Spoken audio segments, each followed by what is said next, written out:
Ramai juga nelayan-nelayan Malaysia yang menangkap ikan di perairan Indonesia. Itu dijadikan alasan. Ya. Dia bilang jawab, aku mau bilang sama kamu, nelayan-nelayan yang terbabas menangkap ikan di perairan, ya aku tidak bersetuju. Dan kalau mereka berada di perairan kamu, itu kerajaan kamu boleh menghukum mereka berlandaskan undang-undang di negara kamu. Ya.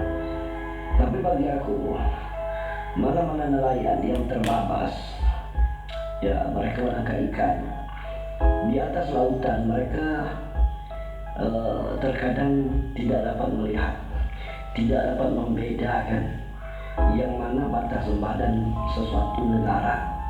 Ya. Sebab itu dalam kes nelayan menangkap ikan ini, mereka kadang-kadang tidak sadar mereka telah masuk ke perairan negara asing. Jadi tidak perlu kita persalahkan mereka.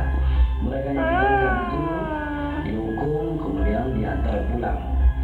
Kalau negara Indonesia antar pulang mereka ke Malaysia. Negara Malaysia antar pulang nelayan-nelayan kamu yang terbabas itu ke Indonesia. Nah, tapi warga negara Indonesia yang masuk ke negara Malaysia ini terlalu ramai dong. Ramai yang masuk tanpa dokumen, tanpa permit yang sah, illegal. Udah masuk mereka bekerja secara haram di negara ini. Ada yang ditipu majikan karena mereka tidak ada permit. Ada yang bekerja bertahun-tahun bekerja tidak balik. Mereka lantas kaya raya, boleh membina banglo, boleh membina rumah-rumah besar, membeli ke mobil-mobil besar di Indonesia. Mereka mencari rezeki di dalam negara ini. Itu bedanya. Mereka ambil subsidi kami, mereka ambil segala hasil masuk kami, mereka bawa pulang. Mereka tidak membayar cukai kepada kerajaan.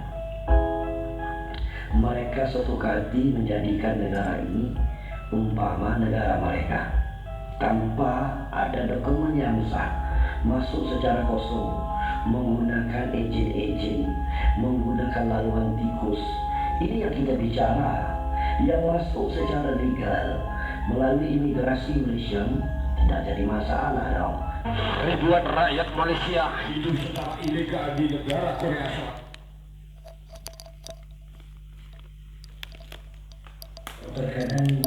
Oke, aku jawab pertanyaan Mas nih ya.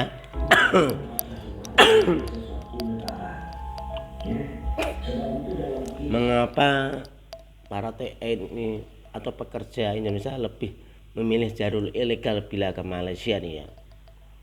Ya karena Malaysia suka mengklaim budaya apa-apa yang ada di Indonesia. Lihat ada di YouTube, mulai dari rendang, batik, bahkan klaim bahasa katanya ditutur sampai 300 juta penutur. Ini yang aku dengar nih ya, katanya batik itu mau didatarkan ke UNESCO. Ya, emang batik itu asalnya dari mana? Katamu asalnya.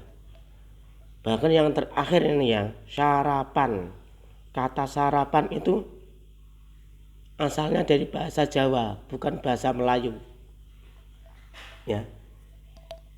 Dalam Malaysia mengklaim atau mempromosikan budaya Indonesia ke luar negeri ini, apakah minta izin ke Indonesia atau membayar royalti ke Indonesia?